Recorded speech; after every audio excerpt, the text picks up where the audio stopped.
comboing with Static Storm is really useful as well. If you can catch 3 heroes in a Static Storm or 4 heroes in a Static Storm, that fight is completely won if you think about it. So if you can get a Blink Dagger and you can do a combo with Darkseer and with Disruptor, you're talking about a fight win, and that's going to give you a stupidly big advantage. And you can even combo him in the early game. Ion Shells on Slark with Slark on a Blink Dagger and ganking is going to do a huge amount of extra damage output. So he's good at laning, he can test people's farm, he can kill tree armor pretty fast. There's a lot of good things about Darkseer in this game, I think, and a lot of mobility as well. Surge 1 on allies to make up for troll balling around the place.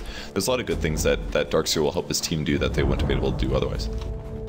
And I really feel Alliance's draft, they're sticking to what they know, and they're certainly playing with their strengths. Niqua, a fan of the Darkseer, the Pycat Sniper, recently we've seen him do absolutely devastating things with, and well, the Magicka on the Venge, a lot. Ake, Disruptor, one of his better supports, and Loda on that good old Slark. You can never go wrong with a bit of old fishy action. So, NIP, Purge, what's going on the side of the Dire? Well, it looks like Era's going to be playing the Storm Spirit, and the safe lane is going for a fast soul ring. Handskin, is that how you say that? It's playing Tree and Protector. We've got Jonas Somfan playing the Troll Warlord. Might have a fight here. We'll see. Yeah, this guy looks pretty dead. I don't know. There's the first stuff. Gonna be the leap. Yeah, he looks so dead right now. Might need a bit more damage though. It's gonna be close. A little more attack will be in. Yeah, that'll be a dead hero.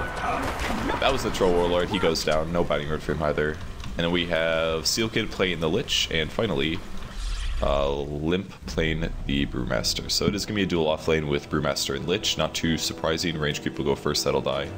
And it's a safe lane Darkseer actually, so they're going to put Darkseer versus the dual lane, which isn't that weird. And then the aggressive tri-lane versus the Storm Trio, which actually is a really good idea here, because that dual lane is pretty weak, and with a regular tri-lane they can easily stop them. Yeah, this is, I'm certainly liking the idea from Alliance, as you said, against this dual lane. Storm Spirit very vulnerable before he hits that level 6, and just being in a situation where he's not going to have the solo XP, it's arguably a little bit more of a riskier place for Era to find himself in. And Treant, other than the living armor and the nice little slow from Leech Seed, they haven't got any huge impact spells to stop Alliance if this tri-lane does decide to go aggressive and catch Era out. Mid lane, Pycat against the Troll.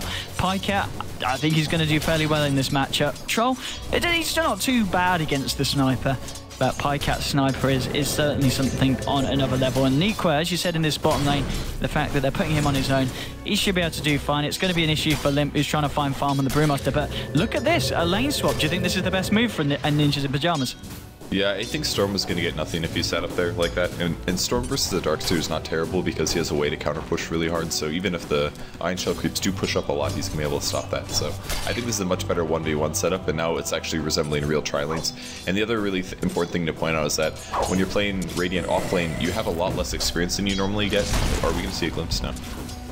Not even level 2 yet, but in the Radiant off lane, you get a lot less experience than you normally do because you can't jungle. You can pull this large camp over, but if NIP blocks it or something like that, then it's really going to limit the amount of experience that Alliance gets. And then if you put a Lich on top of that, then you're just in a bad spot with 3 heroes that can't easily rotate to go jungle, and it's a little bit harder to rotate to gank, so it can be kind of tough to play. So I like the Lich being up here as well. I think it's actually pretty good. It's going to be able to hold back the aggression. Mid lane though, Troll. Magicka pops in with a cheeky little magic missile. Troll trying to go aggressive on Pycat, bringing him low, but the rotation from Venge was enough to allow them to turn it around. And the Lions now 2-0 on the board. Top lane, Leech Seed onto Loda. They're trying to go in on him. He has been able to jump away, and there's not going to be enough damage from NIP. Just not a lot of control. And in fact, if you look at stun potential, they've not got a lot NIP really to keep hold of this. For instance, just the Slark, as he's going to be zipping around the fights as the game enters the mid game. Yeah, this will be a little tough. Might see Brewmaster in trouble. He does get kinetic fielded. Nice field there by Ake. Stuck comes through as well. Nova on effing mad as well. And he's going to be just fine. Troll armor. Selves up as well. I'm maybe thinking about going back in here. Okay. Getting slowed down. Hansken trying to punch Loda. Loda will throw himself down to the low ground. And the lane swap are definitely stronger. Yeah, they've got to go back to base by the looks of it. A lot of them grab boots really fast on. They didn't have any regen items, anticipating their lane stomping, but now with NIP all here, they're trading enough hits where they're all out of regen, so there's going to be a little bit of a lack of fighting for the next 1 minute, which would be really good for Brewmaster. You can get an extra level or 2 advantage over them. I mean, Loda, for example, is only level 2, and that's the raiding team's carry, and that's one of their 2 carry potentials, other than snipe in the mid lane. Luckily, he's got a kill, but with him still being level 2 here, it really limits his ability to accelerate. He's actually going to TP the bot lane, going for a kill on Storm here. They can definitely get the Storm's not 6 yet, especially if we get an Iron Shell on Slark. No, and he's actually going to pull the wave immediately. This is pretty smart as well, because then there's going to be lane equilibrium. We can have maybe another support. Oh, he actually doesn't get a full wave. Oh, he salvaged it. He got 3 creeps. Pretty big save. Now we'll see how well it works out for Loda moving to down there mid lane. Jonas-In-Fan needed to be careful because there was a rotation from Magicka, Hansken and Seal Kid actually coming around as well to see if they could turn up to the Venge. But Venge is going to hang around mid. Pycat, he's having a pretty good start here in the mid lane. 17 CS. Jonas-In-Fan is on 17. Actually, it's bang on. It is bang on in the mid lane, just with the deficit being the fact that Pycat did get that kill on the troll. Hansken wandering around the jungle, thinking if he could go in with a nice leech seed, the slow on top of troll's slow as well, with the axes coming out. Could be a potential to find a kill here on Pycat. But looks like they're not going to be able to find the opening to go as Pycat keeping himself safe. And Nikwa now on this top lane, so changing the lanes around more. So they sent Ake down here with Loda, and they put DS up here with the Venge. Yeah, a lot of lane swapping is something that you have to do. At very high levels, it's very often because it's easier to predict how things are going to go. You can't just say, oh, this sucks for us, let's just outplay them. That doesn't really work often. It's better to swap the lanes around to try to keep things good for you. So it's not too surprising that Alliance did this, because they ended up, like, they were doing really well at the start, and then they were doing kind of okay, but then they got out harassed, and things got a little tough. It's basically going to translate into a really rough game for Loda. They need to play like that. It's too important for him to get 6, at least 6, before he can actually do stuff. And if you look at the cores on the side of NRP Storm, Error, he's found himself the Soaring Recipe. I think is that the complete Soaring coming out. I don't know, in fact, it was, he's getting himself a bottle on the way, which we do see a lot of cores opt for nowadays, even in the safe lane role. And, it's just so good, honestly. Yeah. Like, you just get so much HP out of it. You're always getting a bounty rune. Like, as the late game goes on, there's always, you're almost already ready to get a rune. Might see a fight bottom. Ake might bottom. No, there's no clad. Almost got the mana for it though. More pulls. This is really good. Loda. This is what they needed. Playing with fire a little bit. Loda here. He has got no regen. He might have to go all the way back to base, and that's going to hurt Loda even more. Troll with his haste. He wants to find Pycat, and I think he might find the kill. The slows there from Pycat. Living armor. There's your magic missile. The rotation from Magicka just in time to turn that one round. And again, Pycat getting bailed out by the Vengeful Spirit. Yeah, those support rotations are so important for this game, because it could have been a 2-0 in Troll's favor rather than Sniper getting 2 kills here. So this is going to pretty much guarantee that Pycat can do really well. He didn't get the kills this game, but you know, that extra EXP game that he's getting is going to be really useful. So super big rotations there from Venge, and his skill build really worked out here. The -3 armor as well as the 2 stun early on by level 3 has been really profitable against the Troll. Oh, look at that. The glimpse. Oh, but it works out perfectly because of the respawn time. He gets glimpsed back to where he died. Wow. And he's going to go die again. But how did that even happen? Does it? Yeah, because I guess it carries over. It doesn't. The time's not worked out why you're dead, is it? It carries over to the time before you. Oh my goodness! That was such a meta play. So basically, a TP cooldown is what, 2.75 seconds or something like that. Yeah. Glimpse is based on 4 seconds of time. So if you respawn and instantly teleport mid, and the support instantly glimpses you, you go back to where you were before, which is around where you died, 4 seconds. So that's a super meta play from Disruptor, and something that more Disruptors, I'm sure, are going to start working into their repertoires in the future, because that's just so abusive. And think about that, went from like a kill to easily 2 kills. Just, I mean, it was as a result of him being under tower, but what a heads-up play from Ake, really smart. That was absolutely mind-blowing. Yeah, well played Alliance in that respect. And I think Jonas-In-Fan, I think it's one of those things that happens to you, and the next time you'll be like, okay, I'm playing against a Disruptor, let's wait a couple of seconds before I TP in.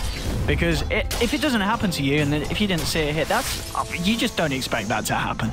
Limp? You know, it's also possible that he wasn't intending to TP him under tower, that he maybe just wanted to send him back to really screw him over, but if you get lucky and he goes under the tier 1 tower that he just died at, then you get an extra little bonus there. Either way, it was going to hurt the Troll, but that was like in the best way possible. He loses 100 gold from a TP, and he dies again, and you get the gold for it. Like, what a big advantage they got.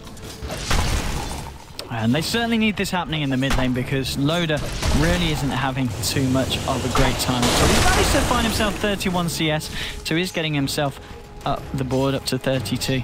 And as you're saying that, looking at the course, so you got your Storm 42 CS, level with the sniper mid, and therefore the Chol in the mid lane for NIP who's not been doing too great. Jonas and Fan is actually on par with Loda, so we'll see what Loda's able to do on this hero. And I guess Slark, is he really a hero that can come back from a bad start? Or do you feel he does need to have a fairly good early game to be effective?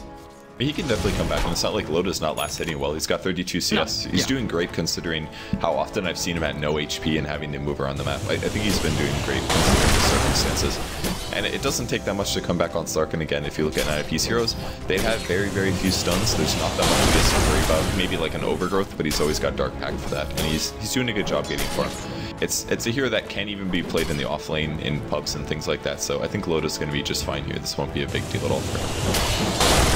Okay, yeah, we'll see what he's able to make happen. And Era, how is he doing in terms of farm? The Soul Ring, the Treads have been picked up.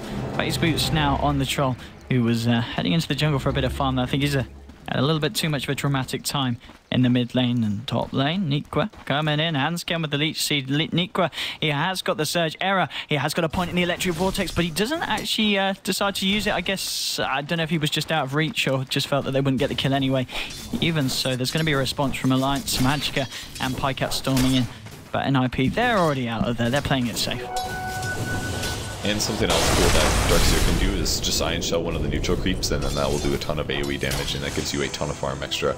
That's actually, Darkseer is one of the fastest farming offlane heroes in the game. It's just amazing how fast you can get blast hits and farm pretty much anywhere. It's one of the really good benefits to the hero. Look at that, he just killed like a stacked camp while laning. It's just so good. He's certainly getting a huge amount out of this. And with the buckler picked up and a little bit of the headdress now complete as well, it's going to be a fairly quick mechanism on this offlane DS. And now we see a smoke from Alliance. Okay. And Magicka rotating towards the top lane. It would be fairly nice to get a kill on this Storm, who is doing pretty well so far. Error on 53 CS. If they find this kill, it could be a big success. They've got the Magic Missile, Disruptor, level 6. There is a Static Storm. Yeah, this is going to be a nice potential if they're able to find the gap. They haven't quite got 6 on the Venge, so there is no swap. There's your Surge to try and close him with the Magic Missile, but Error jukes it out with a zip, and it's a little bit of an ambitious gank from Alliance, and one that if Error was always kind of had his wits with him, he was always going to get out of it. Oh, they do find a troll though. That should be an easy kill. Yeah, another Magic Missile here and a couple right clicks. Don't even have to stack the storm for that one. So they get a pickup kill either way. A 5-0 advantage for them. I think it was a good attempt on the storm. It was just Era's positioning was a little bit too close to the tower. I mean, the Magic Missile did almost hit him. It was very close, and if that would have hit, he would have died because then it would have been Static Storm on top of it. So it was a good gank because of the situation. If Storm had so much mana that if they tried to do Thunderstrike into a glimpse, he easily would have gotten away because he just would have balled max distance, and that would have been outside the glimpse range. So I think that was a good alternative for Alliance, and it just didn't quite work out. Luckily, the tree was out of position. I don't think Tree should have died there. He was expecting them to back straight, but they shouldn't have gotten that kill. That was pretty sloppy from NIP to, after the first gank failed, for the second one to succeed. 5-0. Here comes another rotation. Nikwa and Ake heading back to the mid lane. Still with that Static Storm not popped. They could find Jonas and Fan. There's the slope of the shrapnel. There's your glimpse. Kinetic field on the decks. Living Armor is protected for a little bit. Silkid's actually walked into this. Maybe they can make it a 2-for-1. Jonas and Fan getting very low. He will go down at the end of it. A Chain Frost comes out in return for Silkid, but doesn't achieve anything. Loda going straight in with an Invis rune. The assassinate from PyJamas. He's got himself a double kill onto the Lich. Nico going to get stunned up by the Spirits. Can NIP find an Error zipping in. There's your Electric Vortex, but the swap from Magicka saves the Darkseer. Loda, he wants to continue fighting and think he might get a handscan. Yes, he can. It's a triple kill for PyJamas. Somebody take the AWP out of his hands. This man with the ultra kill.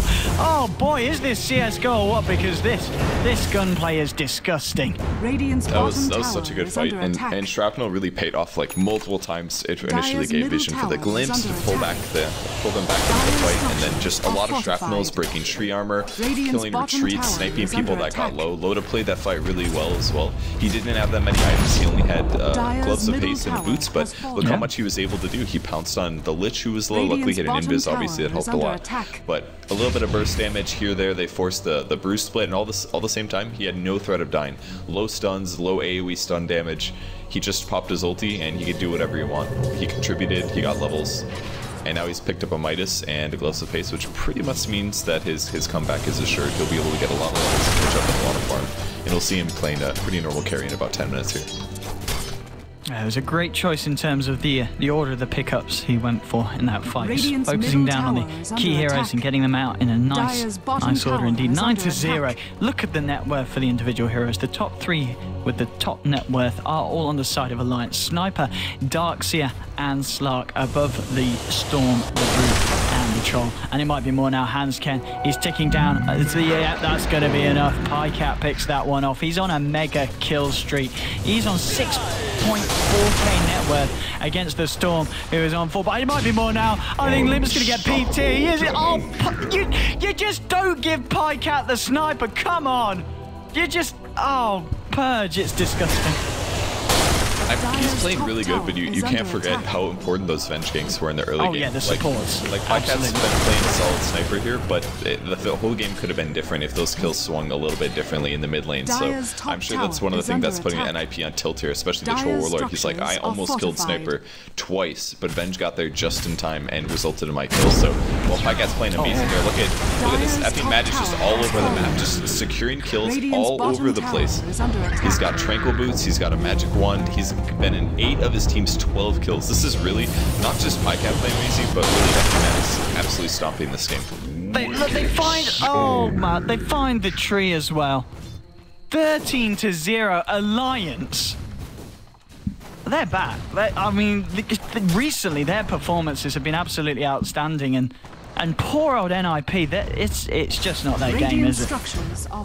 It's not looking too good, honestly. But I mean, what do you do when Alliance is playing this well? They're just rotating perfectly. They're outlaning you. They had a little bit of rough early going, but then they recovered really well. They're just playing fantastic.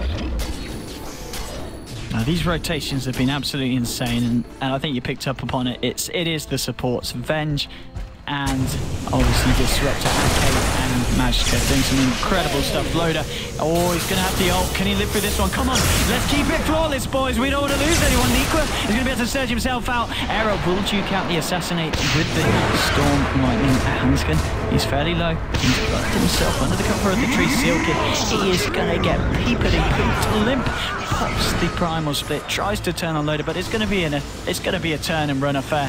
Throws him up in the air, but the Earth Spirit he's heading back for the base. He's keeping himself. So Vera contemplating whether he can find the pick off on Loda, but by the looks of it, he realizes it's not the best move. And oh man, NIP. What do they do at this point? What do they do?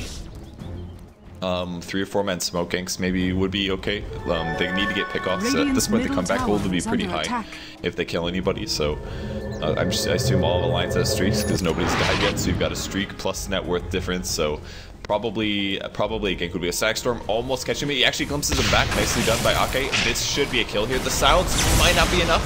Ball to the high ground as well as tree armor, and he should be getting away. Slightly too close to the edge there, but Aki was able to catch him. He had to glimpse him back, which is far. But a good attempt at a kill. There's just so much pressure going down as well. Like, there haven't been that many towers that died yet. This will be the 3rd on the bot lane if it falls, but it's hard for NIP to get to control things. And the other issue is they don't have a lot of stuns, so them winning team fights and ganking isn't as much about their spells than their actions. It's more like they have to have the right heroes, and it just gets so much harder when you don't have stuns as well, especially when you're behind. You can't really control your opponents as well. Yeah, I mean, at this point, if either team tries to go ahead into a fight, Alliance, they're just going to come out on top every time. XP-wise, it's a 7.5k difference. Gold-wise, we're up to 10k. Top lane, maybe they find a kill. Pycat getting fairly low, but he's got backup, and maybe he wants to turn. Jonas and Fan, he's going to get assassinated. No, he cancels it. It's not going to be quite enough damage. But still, Pycat gets himself a little bit low, but he's fine. Ake and Magicka at his side. Oh, but maybe now, zip in. Can Magicka save the sniper this time? No, he can't. Pycat, please. But the Storm throws his life away. I can't wait to see the fight recap. Let's see what happens. It's actually really good for Storm still. He gets 644 gold. Maybe not really good, but I'm sure he got a level out of that. They do split some gold to the enemy team, but Experience went to Alliance's favor, but gold went to NIP's favor. It's not terrible, honestly, at this point in the game. And they're on the board. That's the important part. That's a 1. Yes, 18 minutes in, they've managed to climb up and get themselves a look in on the scoreboard. 15-1. 18.5 minutes in, and let's have a look at the call. NIP, Troll, how's he doing? Has he got his core items? He's got the face boost. He's got the Morbid mask. He's closing in on enough money for the Helm of Iron Will to finish off that Dominator. And that means he's going to farm relatively quickly in the jungle. He could be able to take a Roche on the odd occasion, but it's going to be something it's going to be very risky to go for a Roche attempt when Alliance are this far ahead, isn't it? Unless you get a really sneaky, perfectly windowed timed where you see Alliance, they're pushing up the top lane, going for a fight elsewhere, and you can kind of sneak it past them. It looks like they're smoking right now, and there's 5. They do smoke. We'll see what they do with this. I don't think they can Roche that fast. They don't have that much minus armor. They can Roche because of Lich armor. Oh, and look at that. Slark actually breaks it here. He doesn't realize he's got a Shadow Blade. They're going to find 1. That's the illusion. They blink forward, and smoking is wasted. Ball comes through, but that is the worst possible thing that can happen to NIP right there. They finally organize. They're like, we're going to take a fight. We're going to try to get a little bit of a pick off. And it doesn't work. Might see a swap of smoke from them on the other side, but they're so fast. Oh, there's a glimpse. Ward perfectly placed down. They catch him. No static storm needed. Just a couple right-click moves, and the assassin comes through as well. Troll may die. He does go down. Trying to pick up more. Great swap. Career limb goes down. In comes the Chain Frost. It's not going to put Loda off from chasing this one down. He's up to the high ground. He got forced up by, was it, who has the forced up? Someone has the forced up. Magic Missile. It's 18-1. The only survivors of that fight being the Storm and the Treant. And oh, maybe even not. Have they got detection hit? Did they? No, they haven't. Can they go for Roshan themselves? Well, yeah, definitely. When they're this far ahead, when Pycat has got his SNY, his Mask of Madness complete. Yes, and obviously with that old Medallion of Courage on Magicka, it's going to be a quick one. Can they go for a steal? Error. He might think about it. Error. Come on, can he go for the blade? He tries it. He goes in. He's going to get the Aegis, but I think he dies twice. Can they control it? Do they have any stuns? There's Overbreak actually to stop it. The NIP, they're trying to turn this fight around. Error zips out. Primal Split was popped in the pit. Magicka getting fairly low. Jonas and Fan coming in with the axes. Pounce from Loda. It's actually just going to catch Jonas and Fan on the tip. Error zipping in. Found Magicka in the middle of the bruise splits. That is going to be one casualty for the side of Alliance, but they do get the Roche. But Storm Error with the plays stealing it, and the fight's not over by the looks of it. In comes the glimpse onto Troll, bringing him into the pit. He's going to chill around there, hope no one comes looking for him, but they certainly will. Ake pops down the party ring. Pycat chipping away from outside. The tree's already gone down. Troll is going to quickly follow suit. Walks into the face of Pycat, stares down the barrel of the sniper, and 20-2. Wow, Troll has died 8 times this game. That's amazing. They've done such a good job ganking him. Like, what a... If this guy's not on tilt, I don't know what's going to put him on tilt. That was just sick plays from Era, though. Really good timing on that.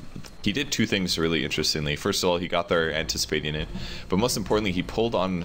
He stunned the hero that was very likely to get the Aegis. What most players do when they go for a Roche steal is they just spam on it. Like, oh, I'm just going to grab it faster than their opponent. But Era extra guaranteed it. He said, I know who's going to take it. It's going to be Sniper. He's in position. If I stun that guy and then attack Roche, then the only person that's going for it is going to be me or maybe a flustered support, which gives him a big advantage on that. And not only did he steal Aegis, he actually got the last hit. So that gave his team a big gold boost. He got the last hit. He got the Aegis. He finished his work. And even if he died in that fight, I think that was going to be completely worth it. Because that also hurts Alliance's chance to force the next fight. If Alliance had this gold advantage plus an Aegis, that would be tier 2's falling, no problem. NIP can't fight that. But now, the game is a little bit more reset. It's as if the Roche never happened, and it's like NIP got a free tower. Yes, Era's play certainly out, holding them in for the time being. Looking at the graphs, how do they're still leveling up around the 7.5k and 10k, but at least the gold advantage and net gain in terms of XP has stopped increasing. So NIP, they are going to be happy with that, and maybe they can look to kind of stabilize the state of the game and work it back in their favor, even though in terms of just performance and kills, they're pretty far behind at this point. The push coming in from Alliance on the bottom lane.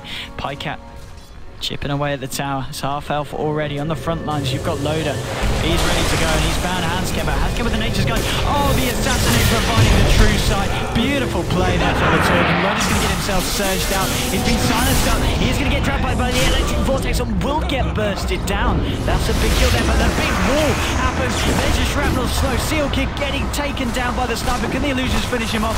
Pike out on the back of the fight, fighting up against the Brewmaster illusions, and yes, Lich does go down to the illusions from the wall. So even though they lose Loda, they do find some stuff at Lips. Oh, the shrapnel beautifully finding out where it's Blue to in the tree line, cancelling the TP. Alliance, when does it stop? Because at the moment, they're on the verge of being unstoppable. And these fights are just going so well in their favor. They're team fighting really well. The only mistake there was that Loda got caught a little bit out of position, but he did get a kill before he went down. There's a great surge from Nikwa as well, but there's just too much focus from NIP, and the overgate guaranteed that he couldn't ulti either. So good fight there from NIP, but it just wasn't enough because they're so stupidly far behind. So they get another tower, they win another team fight. They do lose their carry, but not that big of a deal because Pykat's also doing really well, and they don't have to worry about this at all. This game's really in their favor. Yes, to say the least, to put it lightly. Oh man, Nika finds himself a regen rune, and this is a pretty rich Darkseer. He is second on the net worth behind his sniper, taking all the glory, finding all the kills. As you said, Darkseer, he just farms so quickly, doesn't he? Yeah, you can go anywhere. But once you have a Slark, you can jungle any camp except for the large camp. You can push lanes out, you can drop an Ion Shell and walk away and still get farm. All that stuff is possible, not to mention your hero is really tanky, difficult to kill, especially when you get a Force Staff against Orchids and things like that. You can save whoever gets gone on by Storm a little bit or buy them some seconds. And always farming, always team fighting. While Replica's still a pretty good ultimate, the illusions it spawns do a lot of right-click damage. So they're actually not bad illusions, and it's really good teamfight disruption as well. It's kind of, what's a good example? There's probably some teamfight here that's obnoxious to play against right now, and Darkseer used to always be like that. People used to just hate playing against Darkseer, like, oh, it can never push high ground. He just spawns all these illusions, and then the pipe pushes over. It's so stupid. It's kind of interesting to see the change. And there's a vacuum. Like, vacuum's not even that. It's a 0.5 second stun, actually. It's a 0.5 second AoE stun at a huge range. That's not terrible at all.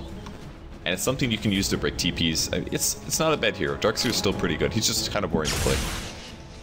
Yes, yeah, but until you get those big team fights with the walls, and it feels very satisfying. Storm, he's going to get picked out here on the top lane, which is going to be another big kill there for Alliance. They did lose Loda on the top lane to the Storm, who zipped in, got him with a nice Orchid, but at the same time, bottom lane, we did see Alliance pick themselves up a kill.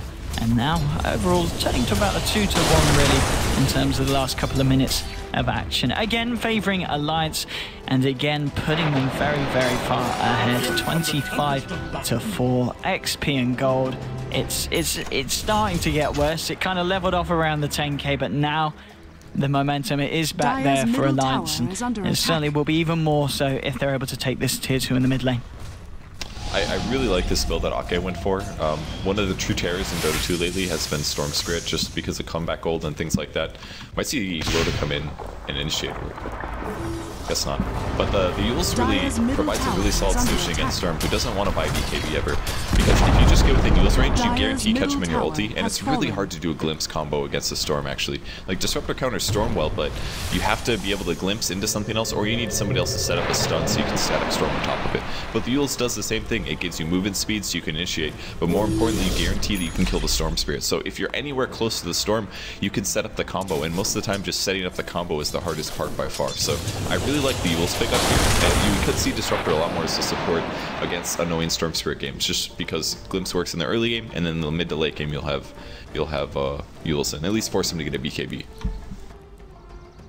And as you were saying earlier, we've seen how well it's been working with the vacuum from the Darkseer, allowing them to get off some very, very big static storms. NIP all in their jungle at the moment. What's the plan? Troll and Storm heading to the top lane, whereas we do have Tree, Limp, and Sealkid hanging around. The side of Alliance going to go straight into the jungle. Do they want to fight a fight? Looks like Loda does it. Straight in he goes. He's going to jump on Hansken. Oh, he's being held back away from the trees. Is he going to go down there? He's going to TP out, but the glimpses there from Ake. That's going to be one kill. Oh, no, hang on. No, it wasn't. There we go. I'm finally able to finish off the tree. 26-4. Again, Alliance, they look for the kills. They go aggressive, and they get away with it. I'm sure Loda doesn't even care that much that that kill took forever, because he was able to steal 9 stacks of stats there. That gives him 27 agility. It's like a free Eagle song in that fight. Not that Slark has good base stats in the first part, so it's like he's actually making up for his terrible stats here, but you know, he's still really far. Does he have Scotty coming up? Just an ultimate orb. Okay. Hey, he's getting there. He's getting there. Bottom tower is under attack. And now, maybe the push for the high ground for the Lions. They've got all 5 members here. NIP, how do they want to react to this? They do throw down the ice armor onto the tier 3 to buy themselves a little bit of time.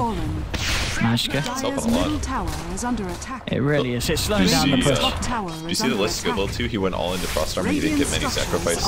He was saying, we're losing this game so bad that we need as much armor as we can get. And it's making a huge difference on this tower.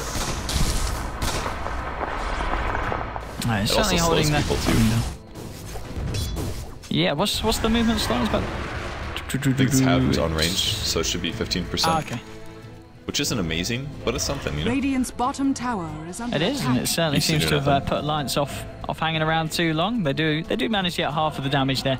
They head back, and there's going to be a gem now on the way to Ake. Smoke up from NIP, straight from the base. Here's kind of round 2. We saw them try it the first time. Wasn't too successful. Maybe with this smoke, they can accomplish something a little bit greater. Yeah, the main push got pulled away because there's an illusion from Brewmaster that pulled the creep wave out, which is why it's stacked now. This is a good call. They're going to ulti the Troll. I don't know if they're going to predict this or not. They're like, huh, why is Troll ulting? That's weird. Roshan's going to die. They haven't moved yet. They're like, oh, surely they're in our base. If they can get Roshi and TP back, they're still going to be in a really good spot. Not all of them have TPs, though. Roshan has fallen to the down. Okay, let's see what they do. Error, yeah, zipping his way back, but only slowly. TP's going to come in from Brewmaster, so Brewmaster's the only one in the base. Fortifications has been popped. And NIP, they need to get themselves back here quickly. They've got Lich now available for the fight. Do Alliance stick around? They'll be fighting it into an Aegis. So maybe now is not the time to go to high ground. Yeah, that's smart of them to back off. Things would be pretty tough there. Era's likely got buyback, and he's also got Aegis, so he can die 3 times. That's 3 storm lives that you can use, and as soon as he dies, he's back in the fight because he's going to ball across the map. I've lost way too many games recently to Storm Spirit balling from his base and doing half of everybody's HP in terms of damage. And if he has an Aegis and a buyback for that, like, how can you win that fight? It's actually not possible.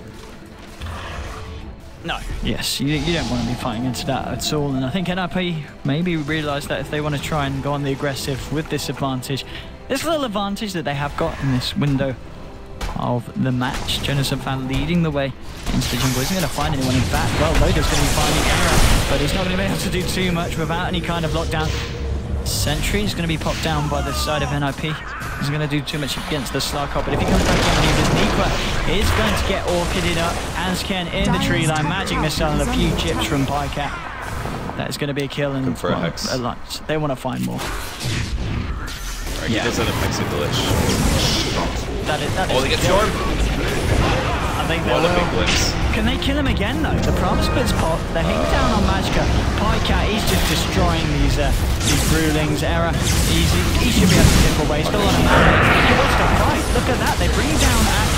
But with that wall in the center of it all, Error needs to get himself the hell out. He's not going to be able to do so with the mana all gone. NINJAS-IN-PYJAMAS, even with the BKB, just can't fight against this physical damage coming from the Slark and the Sniper. It's 4 heroes down on the side of NIP, and the side of Alliance, they only lose the supports. Just really good pickups from Alliance there. They killed the Lich, so with Hex, so no Chain Frost, and then the important part is they glimpsed Storm. They were able to kill him right at the start of the fight before he used mana. If he was able to go attacking, I mean, think of what happened when he respawned on Aegis. He still killed 1 hero, plus was pretty annoying. If he's able to do that twice instead of just once in that fight, the fight would have been completely different. We might have seen an full team up for NIP. And instead, Pycat just stands there and looks everybody. And there's the ball from base. Yeah, the damage is down. Loda, he will go down. And they do find a kill. They did lose the Treant. Hansken kind of walked into the gem. And Sniper did just A-click the ground on him. Error out of mana.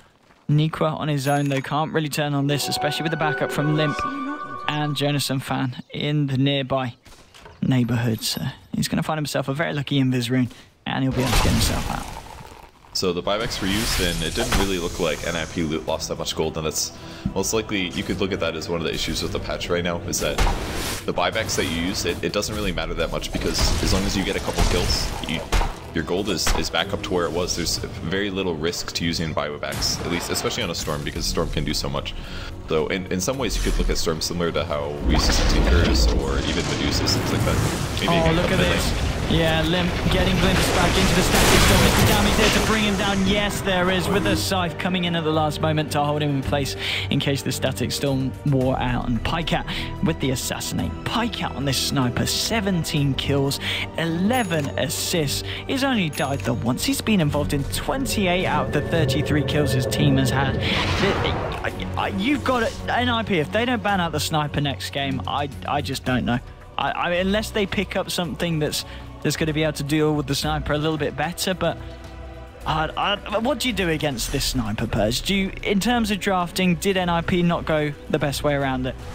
Maybe they need to do like a really safe normal tri lane, something less weird. Like they try to do Lich Brew in the off lane, but Alliance adjusted their lanes appropriately. If they just try to do like a safe tri lane and maybe gank the sniper, like when we saw the 1v1 matchup, it was always Troll versus Sniper solo. There was never any rotation. That's because both Tree and Lich can't really rotate.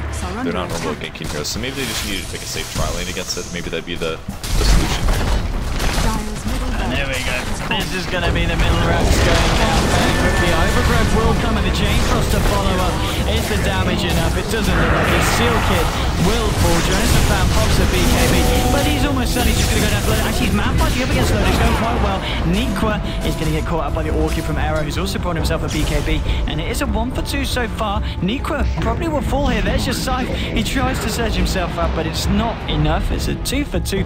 PyCat, he's going to be fine. Magic Missile onto Arrow, and PyCat, he just sits there and chips away. Limp is trying to fight up against this sniper, but the little man, he eats bears for breakfast. 4 down on the side of NIP. Alliance do lose 3 heroes, but still, PyCat, you're just not going to be able to kill him. His itemization this game has been exactly what you need to do. A lot of games when you play Sniper against a diver like Storm, you don't end up buying Masking Madness, but considering he was so far ahead, it's okay to pick it up. And he uses Masking Madness really well that fight. When Storm was jumping around with BKBF, he didn't use it. He waited until he wanted to kill the boost. Might get a troll now. I think, yeah, this is going to be killed. Too much minus armor here on the troll. There's really not a lot he can do there. Maybe another kill as well. If we get a second kill here, this would be huge. They might even be able to take tier 3 tower. Speeds forward, 3-shot the tree. What do you do at this point? But I really like the Sanjin Yash is pretty standard. That Masking Madness is decent if he's ahead.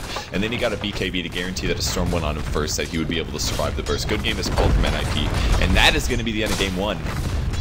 Just really good itemization, huge advantage, good support play from Alliance. They picked the right heroes, they shut down what NIP was dealing with using their Disruptor, and then Slark in the mid to late game was great at initiating and starting fights that are advantageous. Like, just really good drafting. Fantastic play from Alliance there. And what a convincing game 1.